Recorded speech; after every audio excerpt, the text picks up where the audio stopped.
हरदोई जनपद में महिला आयोग की प्रदेश अध्यक्ष बबीता सिंह चौहान का दौरा चर्चा का विषय बना रहा। समीक्षा बैठक के दौरान उन्होंने जहां बांग्लादेश में महिलाओं पर हो रहे अत्याचार को लेकर कड़ा बयान दिया, वहीं हरदोई मेडिकल कॉलेज में छात्राओं से जुड़ी गंभीर शिकायत पर अधिकारियों की कार्यप्रणाली पर भी सवाल उठाए।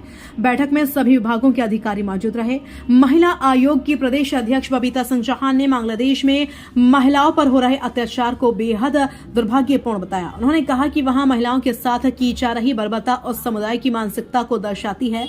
उन्होंने कहा कि मैं पहले भी कह चुकी हूं और आज फिर दोहरा रही हूं कि बांग्लादेश में हिंदू वर्षों से रह रहे हैं, लेकिन उनके साथ लगातार अमानवीय व्यवहार किया जा रहा है।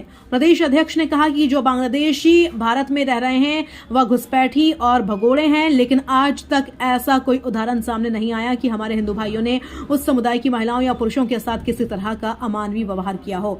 इसके बाद समीक्षा बैठक के दौरान पत्रकारों ने हरदोई मेडिकल कॉलेज का मुद्दा उठाया। पत्रकारों ने सवाल किया कि मेडिकल कॉलेज में परीक्षा के समय छात्राओं को एक्स्ट्रा की कॉपी नहीं मिलती है। इस पर महिला आयोग के अध्यक्ष ने कड़ी नाराजगी जताई और अधिकारियों को फटकार लगाई। उन्होंने स्पष्ट कहा कि छात्राओं के भविष्य के साथ किसी भी तरह की लापरवाही बर्दाश्त नहीं की जाएगी।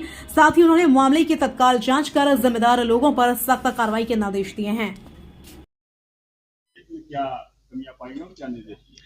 नहीं, जो समीक्षा बैठक हुई है और वो सभी यहाँ सभी विभागों से यहाँ सब अधिकारी बैठे हुए थे और बहुत अच्छा रहा। मुझे देख के ये अच्छा लगा कि हरदोई जिले में सारे विभागों की अगर बात की जाए तो वहाँ सब कुछ था। मेडिकल कॉलेज की थोड़ी बहुत शिकायतें थी, पर वो अभी कमिटमेंट किया है उन्होंने। यहाँ सीएमओ बैठे हुए थे कि भाई मैं जाके ये बात प्रिंसिपल तक पहुंचाऊंगा, क्योंकि प्रिंसिपल यहाँ नहीं आए थे। और मुझे लगता है कि जो थोड़ी बहुत कमियां वो भी सब सुधर जाएंगी समीक्षा बैठक के बाद। एक तरफ मिशन शक्ति का फेस चल रहा है, दूसरी तरफ दफ्तरों के चक्कर काट रही महिलाएं, क्या कहेंगे? देखिए, ऐसा तो नहीं है। मुझे लगता है कि मिशन शक्ति जो फेज 5 ये शुरू हुआ है, मुझे लगता है कि बहुत ही अच्छा है, बहुत ही कारागार है और सभी इस पर मिलकर बहुत अच्छा काम कर रहे हैं। अब जहां तक महिलाओं के चक्कर काटने की बात है, तो महिलाओं के चक्कर नहीं कह सकते आप। एक महिला अगर बार बार रिपीट करे तो आप उसको चक्कर कहेंगे। बाकी महिलाएं आ रही हैं, अगर किसी के साथ रोज कोई प्रॉब्लम है, कुछ शिकायत है, तो निश्चित रूप से कि वो आएंगी कि और वहां शिकायत करने के लिए, क्योंकि उन्हीं के लिए है वो। और बहुत ही अच्छा मिशन शक्ति काम कर रहा है और ये एक बहुत ही पावरफुल एक मिशन है जो मिशन शक्ति है। जी,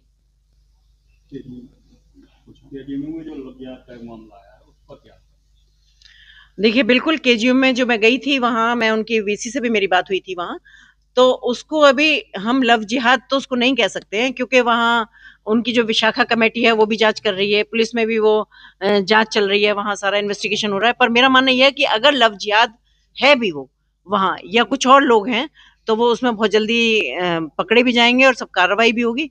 और अभी तो हमारा भी एक ये है कि हम ये देखें कि उसमें कुछ और लोग इन्वॉल्व तो नहीं है, या क्योंकि वो इतना बड़ा इतनी बड़ी यूनिवर्सिटी है, इतना बड़ा कॉलेज है, वहाँ सब तरह के लोग आते हैं, सभी सब उससे आते हैं।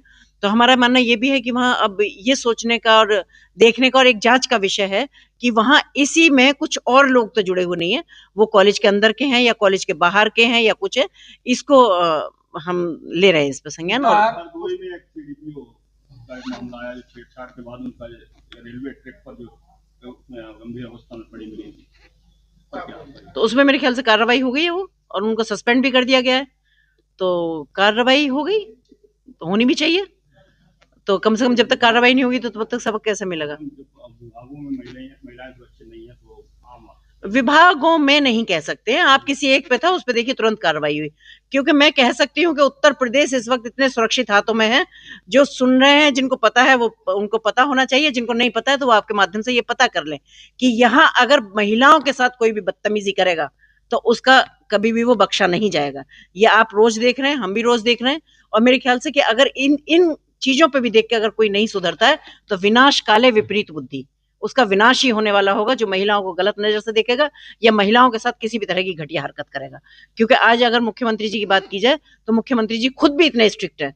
और हमारे जैसा आपने बताया कि आप हरदोई पुलिस की तारीफ कर रहे हैं, मुझे सुन के बहुत अच्छा लगा कि जब पुलिस भी हमारे साथ खड़ी है, मुख्यमंत्री हमारे साथ खड़े हैं, आयोग महिलाओं के साथ खड़ा है, तो महिलाओं को किस तरह की परेशानी हो सकती है?